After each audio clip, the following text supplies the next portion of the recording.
Hola amigos, soy Juan Antonio Monroy. He escrito un tema en relación con la Semana Santa que estamos viviendo y voy a grabarlo. Ante mí está el técnico que siempre se ocupa de los aparatos de grabación, Juan José Bedoya. El tema de hoy voy a basarlo en el Viejo Testamento, en un versículo del profeta Isaías que llama a Cristo varón de dolores. Se ha dicho que Isaías es el más evangélico de todos los profetas. Nos da dos visiones distintas de Cristo. En la primera parte del libro, Isaías presenta un príncipe ideal y lo describe con los epítetos más cautivadores. Dice Isaías, capítulo 9, un niño nos es nacido, hijo nos es dado, y el principado sobre su hombro, y se llamará su nombre admirable, consejero, Dios fuerte, Padre eterno, príncipe de paz. Esto es en el capítulo 9. En la segunda parte del libro, la perspectiva es muy distinta. Ya no es un príncipe poderoso que sufre por los pecados del pueblo, triunfando con su propia muerte. En esta segunda parte del libro, Isaías se acerca hasta el máximo de los misterios. ¿Sabes cuál es el misterio más grande de la Biblia? Los sufrimientos de Cristo. Un tema muy apropiado para esta época del año. Me voy a detener en el versículo 3 del capítulo 9, donde el profeta habla de Jesús como varón de dolores. Repito, aunque haya escogido la frase, insisto en ella. Isaías, 600 años antes de que naciera Cristo, ya le llama varón de dolores.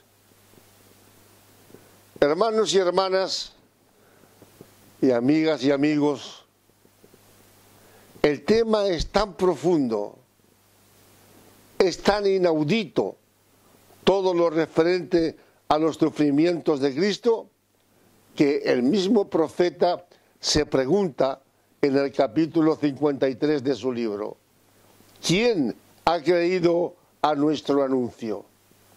¿Quién puede creer que el Mesías, el Hijo amado del Padre Eterno, tuviera que padecer tantos dolores? El tema del dolor es tan antiguo como la propia respiración humana. Es un tema importantísimo. Un filósofo catalán de 52 años, Rafael Argullol, acaba de publicar un libro muy interesante. Se titula Dovadú o el dolor. El autor catalán cuenta que en un viaje a Cuba padeció una lesión cervical que le tuvo meses sufriendo. En una frase del libro, el filósofo catalán comenta: el dolor no es ennoblecedor, en absoluto. Es algo caótico, un intruso que te incapacita para los afectos. Isaías habla de los dolores en plural, no olvides esto. No habla de un dolor, habla de dolores de Cristo. Nosotros solemos decir, a veces, tengo un dolor que no me deja vivir. Es una frase de todos los días. Cristo padeció todas las variantes del dolor humano. Tú puedes tener un dolor que no te deje vivir, pero Cristo padeció todos los dolores conocidos. Él, Cristo, que era, según el profeta, Dios fuerte y príncipe de paz, fue también varón de dolores. ¿De qué manera padeció Cristo? ¿Cuáles fueron sus dolores? En primer lugar, te explico que el primer dolor de Cristo fue el dolor de la inmigración. Sin dejar la tierra propia para verse forzado a emigrar a otras tierras, es un dolor. Había dejado el cielo, ahora tiene que dejar la tierra en la cual había nacido, la Palestina, y tiene que huir con los padres a Egipto. Así lo cuenta Mateo. Te leo. Te voy a leer mucho la Biblia en este tema, porque es un imperativo. No puedo hablar del dolor de Cristo si no acudo a la Biblia. En referencia al dolor de la inmigración, la huida a Egipto con los padres, dice Mateo: después que partieron ellos, he aquí un ángel del Señor apareció en sueños a José y le dijo: levántate, toma al niño y a su madre, huye a Egipto y permanece allá hasta que yo te lo diga, porque acontecerá que Herodes buscará al niño para matarlo. Ya empezaron los dolores de Cristo, cuando apenas era un niño de 2 años. Y dice el texto que los 3 estuvieron allí en Egipto hasta la muerte de Herodes, para que se cumpliese lo que dijo el Señor por medio del profeta: de Egipto llamé a mi hijo. Quiero decirte que en realidad Cristo fue siempre un inmigrante y él tenía conciencia de ello. Él dijo una vez a los discípulos: vosotros sois de abajo, yo soy de arriba. Vosotros sois de este mundo, yo no soy de este mundo. Es decir, que emigró del cielo a la tierra y siempre padeció estos dolores de la emigración. Más, Cristo padeció dolores al ser rechazado por su propio pueblo. El apóstol Juan dice que Jesús desaparece de la escena pública cuando tenía 12 años y reaparece cuando contaba 30. Le vemos por primera vez en la ribera del río Jordán, junto a la ciudad de Betábara, donde Juan el Bautista estaba bautizando. Desde ese momento hasta su muerte en la cruz, ¿sabes cuánto tiempo transcurren? Solo 3 años. De forma que todos los dolores que padeció Cristo hemos de situarlos en un periodo de 3 años. 3 años sufriendo. Sus primeros dolores, como ya te lo he explicado, fueron los de la inmigración cuando siendo niño, que solo tenía 2 años de edad. El segundo dolor fue el rechazo de la gente de su propio pueblo. Todo emigrante, y este es un tema que está en boga en España, ¿qué sueña todo emigrante? Sueña con volver al lugar donde nació o donde se crió, comprar una casita, montar un negocio, vivir en familia. Cristo fue al lugar que le era querido, pero, aquí está el pero, le echaron a palos y quisieron matarle. ¿Sabes dónde ocurrió esto? En Nazaret, donde se había criado, dice Lucas, y en el día de reposo, es decir, el sábado, cuando entra en la sinagoga, conforme tenía por costumbre, y una vez en la sinagoga, se levanta a leer. Y levantándose, los que estaban allí en la sinagoga, le echaron fuera de la ciudad y le llevaron hasta la cumbre del monte, donde el cual estaba edificada la ciudad de ellos, para despeñarle. Este no llegó a ser un dolor físico, no llegaron a tirarlo, pero fue un dolor moral. ¿No lo cree? Los niños, aquellos niños que habían crecido con él, que ahora eran hombres de su misma edad, le empujaron hasta un precipicio para matarle. ¿Tú has pasado alguna vez este tipo de dolor? Difícil. Yo creo que no. Pero no fueron los únicos dolores, la emigración y el rechazo de su pueblo. Hubo más. Hasta sus familiares se pusieron en contra de él. Quiero decirte que las familias del Nuevo Testamento eran como una nave sujeta por dos anclas: la religión y el patriotismo. La parábola del hijo pródigo es la más perfecta glorificación de la familia en tiempos del Nuevo Testamento. Por Mateo capítulo 13 sabemos que Jesús tenía 4 hermanos y al menos 2 hermanas. El propio Mateo cuenta que estando Jesús predicando a la gente, ocurrió esto. Te leo Mateo 12, 46-47. Mientras él aún hablaba a la gente, he aquí su madre y sus hermanos estaban afuera y le querían hablar. Y le dijo uno: he aquí tu madre y tus hermanos están afuera y te quieren hablar.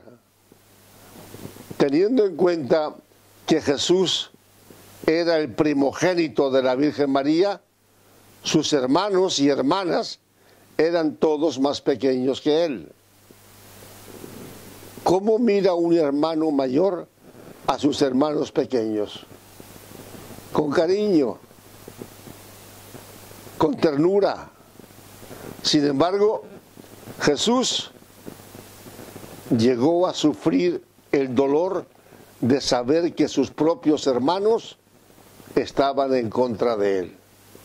Así lo cuenta el apóstol Juan en 2 textos breves. En el capítulo 7, Juan dice: los hermanos le dijeron: sal de aquí y vete a Judea, para que también tus discípulos vean las obras que haces. Y en el capítulo 7 y versículo 5, 2 versículos después del anterior, dice Juan: porque ni aun sus hermanos creían en él. ¿Qué tipo de dolores sufría Cristo? Te he mencionado 3. El dolor de la inmigración, el dolor que sentía al verse despreciado por la gente de su propio pueblo, y el dolor que sintió por el rechazo de sus propios hermanos. ¿Hubo más dolores? Hubo.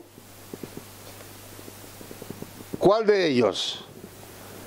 La falta de estabilidad de los discípulos. Fue rechazado por la familia. Y cuando ocurrió esto, Jesús había hecho del grupo de discípulos su propia familia. Era otra familia, una familia espiritual con la que tenía mucho en común. Pero ¿cómo respondió esta familia? Te vuelvo a leer Mateo. Dijo uno a Jesús: he aquí tu madre y tus hermanos están fuera y te quieren hablar. Respondiendo él al que les decía esto, dijo: ¿quién es mi madre? ¿Y quiénes son mis hermanos? Y extendiendo su mano hacia sus discípulos, dijo: he aquí mi madre y mis hermanos. Estaba Jesús con tanta intensidad entregado a su ministerio que anteponía la familia espiritual a la familia carnal. Esto mismo hemos hecho a veces algunos de nosotros, totalmente entregados a la predicación del Evangelio, y hemos pagado las consecuencias. Pero aquel grupo de discípulos en los que se esmeraba también fueron causa de dolor. No tendría que haber sido así. Cristo los había elegido para que estuvieran con Él, pero no para que le hicieran sufrir. Sin embargo, dice Juan en el capítulo 6, desde aquel instante muchos de sus discípulos volvieron atrás y ya no andaban con Él. ¿Puedes imaginarte la tristeza y el dolor que Cristo sentiría en aquellos momentos? Porque la reacción suya es una reacción valiente pero triste. Dice a los discípulos que quedaban: ¿queréis acaso iros también vosotros? A un ministro del Evangelio se le parte el alma cuando, después de años de trabajo sincero, consagrado a convertir y a estimular el desarrollo espiritual de los miembros, estos le abandonan y abandonan la fe. Más, hay más. Esta conferencia la he escrito minuciosamente. Cristo sintió otro dolor, el dolor íntimo del alma. San Agustín, en el siglo VI, pronunció una frase bellísima referida al alma. San Agustín dijo: el alma está en cada cuerpo, en todo el cuerpo, en cada una de sus partes, pero los dolores que causa el alma son más fuertes que aquellos que causan el cuerpo. ¿Lo has entendido bien? El dolor que infligen a tu alma es más fuerte que los dolores que provengan de castigos físicos. Este dolor del alma lo padeció también Jesucristo. Padeció el dolor del alma, ¿sabes dónde? En el huerto de Getsemaní. De este tema te hablaré otro día, dedicándole una conferencia entera. Pero ahora te digo que Jesús tenía por costumbre acudir al huerto de Getsemaní para orar con sus discípulos. Probablemente el dueño de aquel huerto era conocido de Jesús o uno de sus seguidores, para que le dejara entrar allí a esas horas. Aún hoy yo he visto, en mis viajes a Jerusalén, he visto 8 olivos viejos, tal vez retoños de aquellos que presenciaron la agonía de Jesús. Y fue allí, poco antes de morir, donde Jesús padeció dolores del alma. ¿Quieres que te lea este pasaje? Es muy triste, pero quiero que a medida que lo vaya leyendo, vayas comprendiendo lo que estoy diciendo. El dolor que Cristo padeció en su alma cuando estaba en la tierra. Dice Mateo: entonces llegó Jesús con ellos a un lugar que se llama Getsemaní y dijo a sus discípulos: sentaos aquí entre tanto que yo voy allí y oro. Y tomando a Pedro y a los dos hijos de Zebedeo, comenzó a entristecerse y a angustiarse en gran manera. Entonces Jesús les dijo: mi alma está muy triste hasta la muerte. Aquí tenemos el dolor del alma. El dolor del alma del divino Jesús. Mi alma está muy triste hasta la muerte. Quedaos aquí y velad conmigo.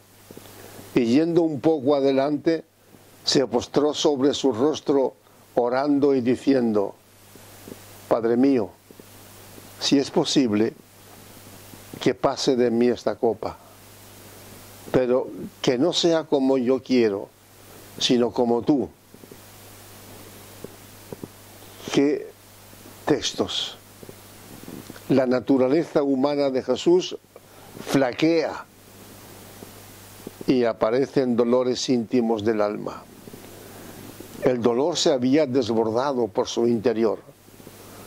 Cuando Jesús dice: mi alma está muy triste hasta la muerte, está diciendo literalmente: me estoy muriendo de dolor, como solemos decir nosotros en una enfermedad máxima.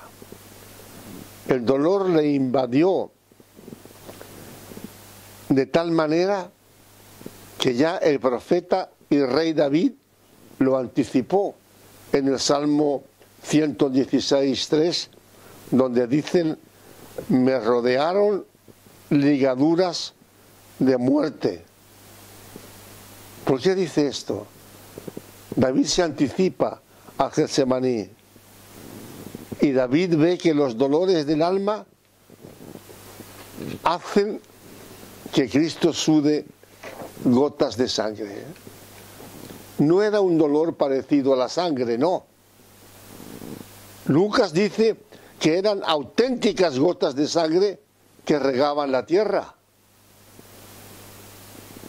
Y estando en agonía, oraba más intensamente y era su sudor como grandes gotas de sangre que caían hasta la tierra, dice el evangelista Lucas. ¿Te imaginas lo intensos que tuvieron que ser estos dolores para producirles un sudor de sangre? ¿Hay más dolores?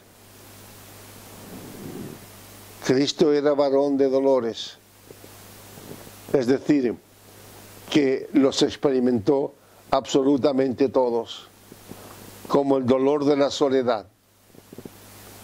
Dios había dicho en el Génesis: no es bueno que el hombre esté solo.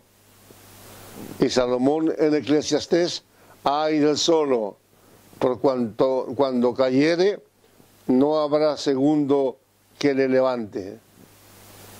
El francés Honorato de Balzac dice que de todas las soledades, la soledad moral es la que más espanta. A ti te espanta también la soledad, sobre todo si eres una persona mayor que me estás escuchando. Más aún, sientes más la soledad si eres una persona, hombre o mujer, que ha enviudado, que ha perdido a su pareja, ha perdido a su amor de años. ¿No sientes la soledad? Sobre todo cuando te vas a la cama por las noches, ¿no te sientes solo o sola?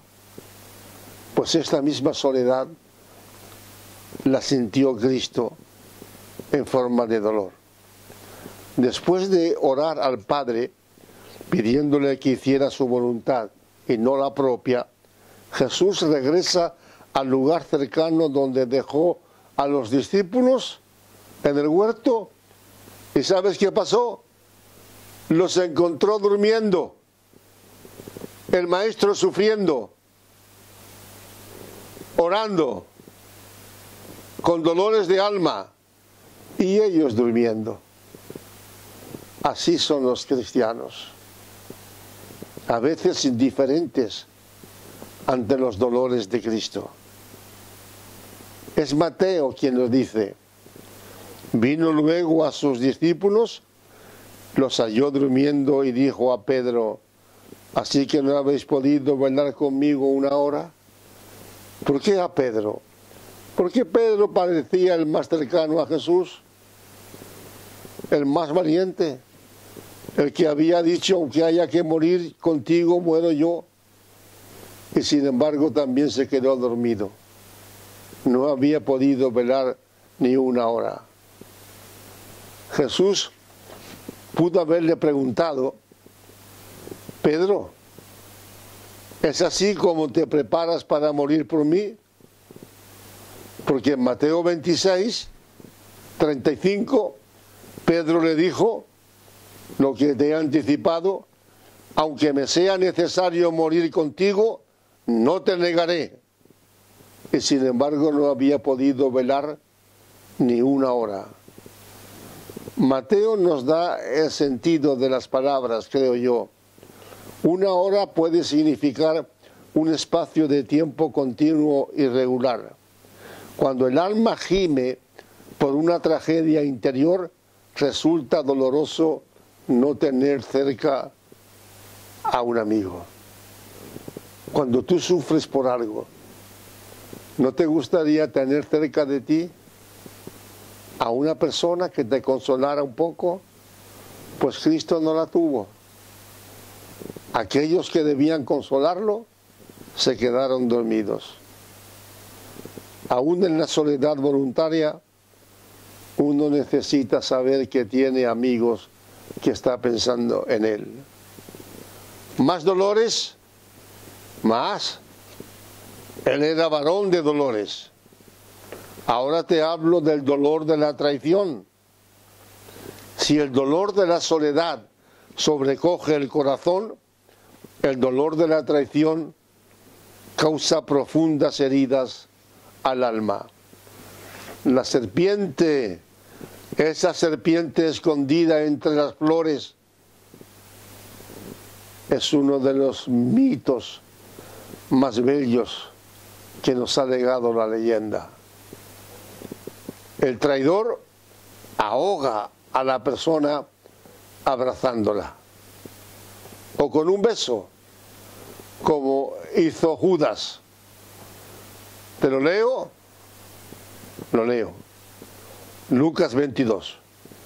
Mientras él aún hablaba, se presentó una turba, y el que se llamaba Judas, uno de los 12, iba al frente de ellos, y se acercó hasta Jesús para besarle.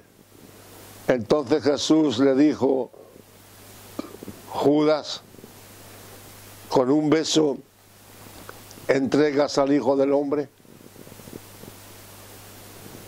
Y yo terminaría este vídeo solamente con este versículo.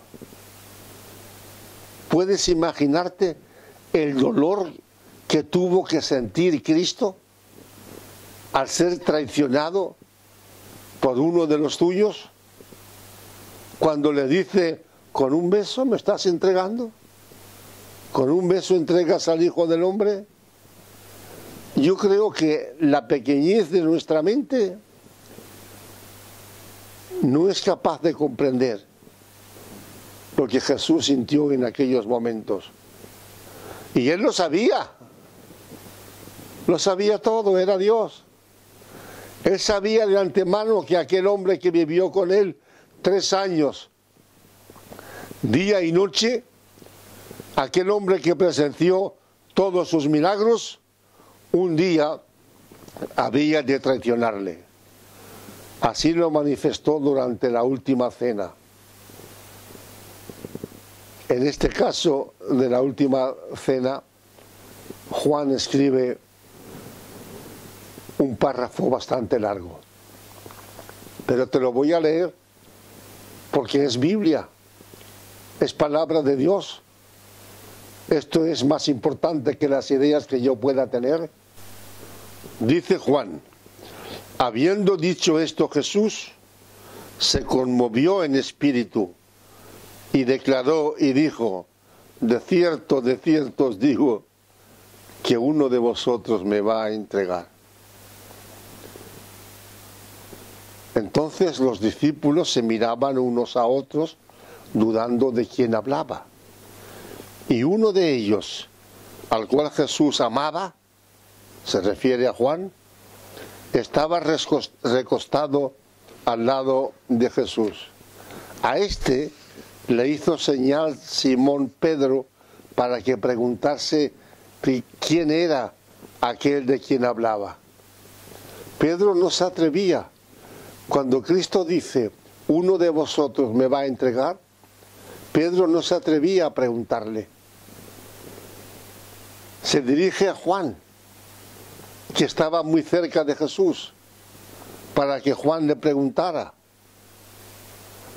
Él entonces, recostado cerca del pecho de Jesús, sigue refiriéndose a Juan, preguntó al Señor, obedeciendo a Pedro, preguntó al Señor, ¿quién es? Ya Jesús se descubre. Respondiendo dijo, a quien yo diere el pan mojado, aquel es. Y mojando el pan, lo dio a Judas Iscariote, hijo de Simón. Ya no hacían falta nombres. Ya identificó al traidor. Y sigue diciendo Juan, qué triste. Después del bocado, Satanás entró en él. Entonces Jesús le dijo, lo que vas a hacer, hazlo más pronto. ¿Qué es lo que iba a hacer Judas? Entregarlo. ¿Lo sabía Jesús? Lo sabía. Porque le dijo, lo que vas a hacer, hazlo pronto. ¿Y qué había ocurrido? Dice Juan que Satanás había entrado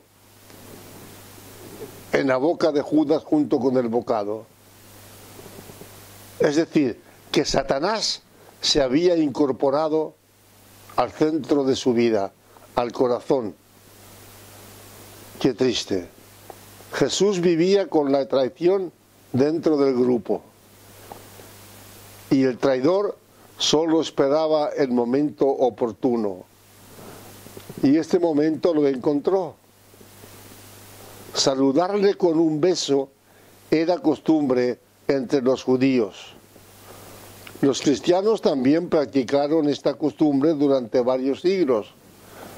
De hecho, Pablo dice, besaos unos a otros con beso santo. Pero en este caso, el beso era una señal para que los soldados identificaran a Cristo. Jesús era conocido, pero hemos de tener en cuenta que los que acudieron a prenderle eran soldados romanos. Allí había 12 hombres, 13 con él. No sabían quién era Jesús. Lo más seguro es que no lo hubieran visto nunca.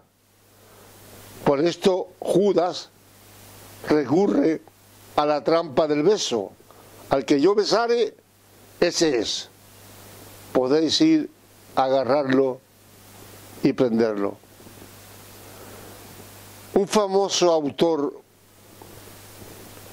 Milka Baltari, famoso porque escribió una novela preciosa llamada Sinué.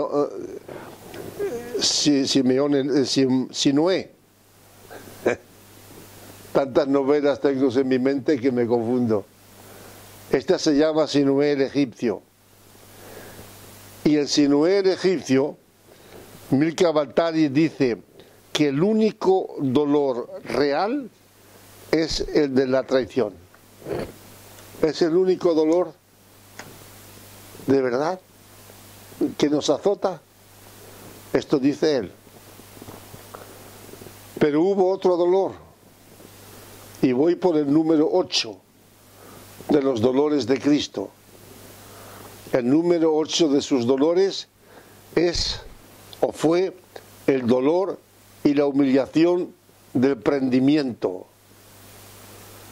Fue otro dolor humillante que lo cubriría de vergüenza, porque lo prendieron en el huerto como a un vulgar delincuente. Juan cuenta lo que pasó en el huerto de Getsemaní cuando se terminó la oración. Dice Juan: Judas, tomando una compañía de soldados y alguaciles, entre ellos de los principales sacerdotes y de los fariseos, fue allí con linternas y antorchas y con armas. Por esto deducimos que ya era de noche, porque para identificar a Jesús llevaban linternas y antorchas, y llevaban también armas. ¿Armas para qué? ¿Para defenderse de un hombre que no atacó nunca a nadie? ¿Para intimidar a un hombre que jamás había visto un arma? Jesús hace constar el ultraje de que es objeto. Van a detenerle, como he dicho, de noche, como si se tratase de un vil malhechor, a quien hay que sorprender, prevenidos con toda clase de armas. Claro, Jesús habla, una de las pocas veces que le dejan hablar en aquel trance. Dijo: como contra un ladrón habéis salido con espadas y con palos para prenderme. Cada día me sentaba con vosotros enseñando en el templo y no me prendisteis. Y también Judas, el que le entregaba, había reunido a otros discípulos con él, pero inmediatamente comprobó que no le seguían. ¿Qué hicieron los soldados? Probablemente le atarían las manos a las espaldas. ¿Había esposas ya en aquella época para esposar a un supuesto delincuente? Creo que no, porque le ataron las manos con cuerda. Estamos acostumbrados a ver en televisión, cuando detienen a un delincuente, que estos hacen todo lo posible por ocupar el rostro, por ocultarlo. ¿Lo has advertido? Tratan de que no se le vea el rostro en televisión. Les da vergüenza ser detenidos. Jesús, hermanas y hermanos, Jesús siempre miró de frente. Siempre. Nada hizo por ocultarse. ¿Podemos concebir el dolor que sentiría aquel hombre inocente al verse tratado de aquella manera? Es una cuestión que cada uno de nosotros debe responder.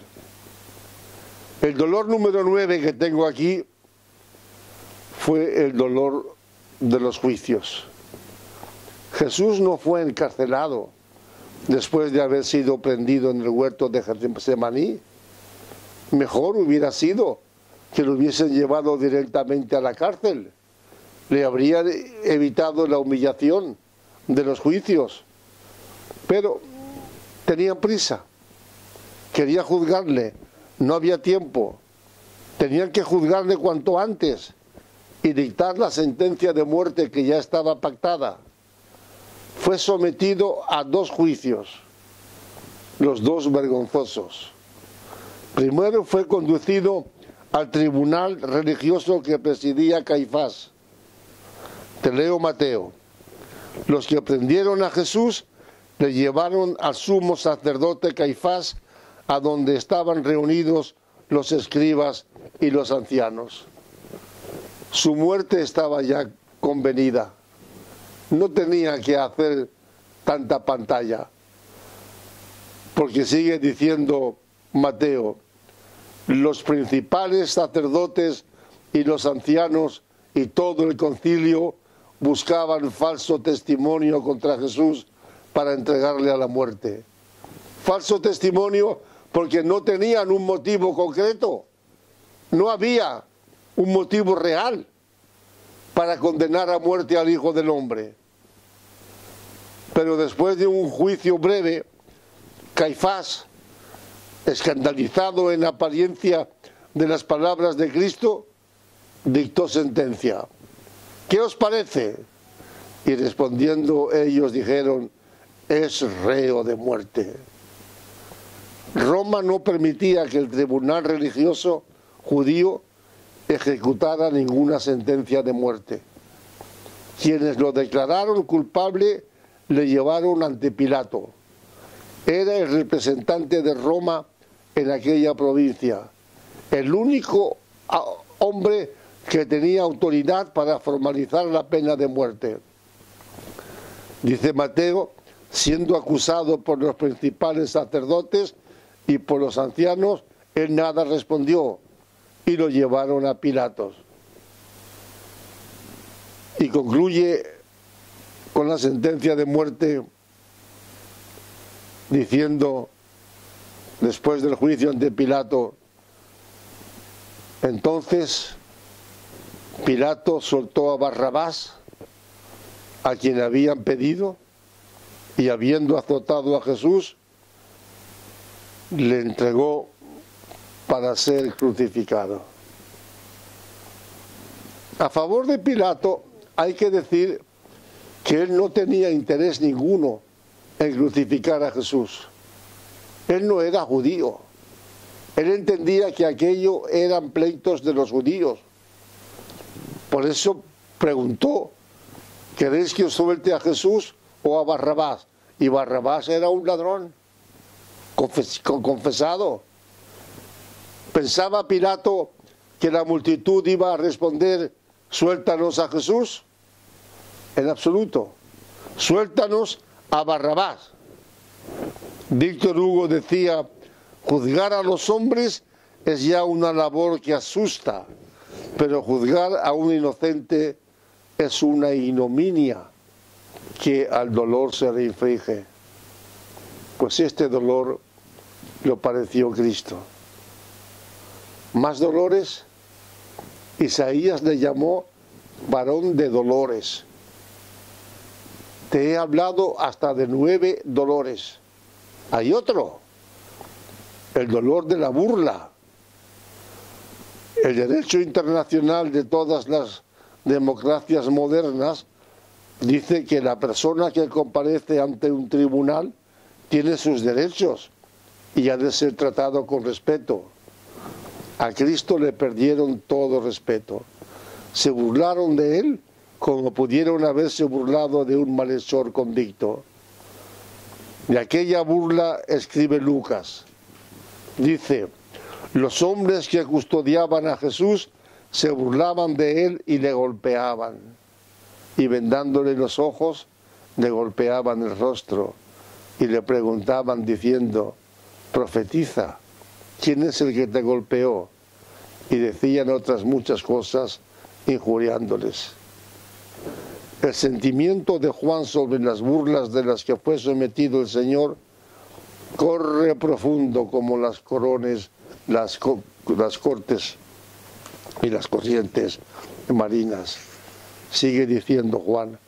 Así que entonces tomó Pilato a Jesús y le azotó. Y los soldados entretejieron una corona de espinas y le pusieron sobre su cabeza y le vistieron con un manto de púrpura y le decían, salve rey de los judíos, y le daban de bofetadas. ¿Te das cuenta todo lo que el maestro sufrió por ti? El relato de Marcos desafía todo el horror que la sensibilidad humana es capaz de tolerar. Marcos dice, entonces los soldados le llevaron dentro del atrio, esto es, al pretorio, y convocaron a toda la compañía, y le vistieron de púrpura, y poniéndole una corona tejida de espinas, comenzaron luego a saludarle, salve rey de los judíos, y le golpeaban y le golpeaban la cabeza con una caña y le escupían, y puestos de rodillas le hacían reverencias. Con razón, Isaías llamó a Cristo varón de dolores. Te he hablado de varios tipos de dolor que Cristo sufrió. El dolor de la inmigración, el dolor del rechazo por parte de su pueblo, el dolor por el rechazo de sus familiares, el dolor por la inestabilidad de sus discípulos, el dolor íntimo del alma, el dolor de la soledad, el dolor de la traición, el dolor de la humillación, el dolor del prendimiento en el huerto, el dolor de la burla, los dolores físicos, los dolores espirituales y la muerte. En una novela canadiense de Mike Brown, titulada Cuando llega el dolor, se cuentan los padecimientos de un joven de 32 años que vivía encamado en un puro grito diario de dolor. Un dolor ocasionado por un cáncer. Cuando muere, uno de sus amigos dice: él mismo fue el causante de sus sufrimientos. Las drogas, el tabaco, el alcohol, las mujeres le destrozaron la vida. Muchas personas, amigas y amigos, hermanas y hermanos, muchas personas padecen, sufren dolores por su equivocada forma de vivir. Pero Cristo, al morir con 33 años, había tenido una vida completamente limpia. De nuevo cito a Isaías: ciertamente Él llevó nuestros dolores, nuestras enfermedades. Nosotros le tuvimos por azotado, por herido de Dios y abatido. Mas Él, escucha bien, si aún no eres convertida o convertido, mas Él, herido fue por nuestras rebeliones, molido por nuestros pecados. El castigo de nuestra paz fue sobre Él, y por su llaga fuimos nosotros curados. Mañana tendré otro vídeo, también relacionado con la fecha que estamos viviendo. Gracias por haberme sintonizado hoy.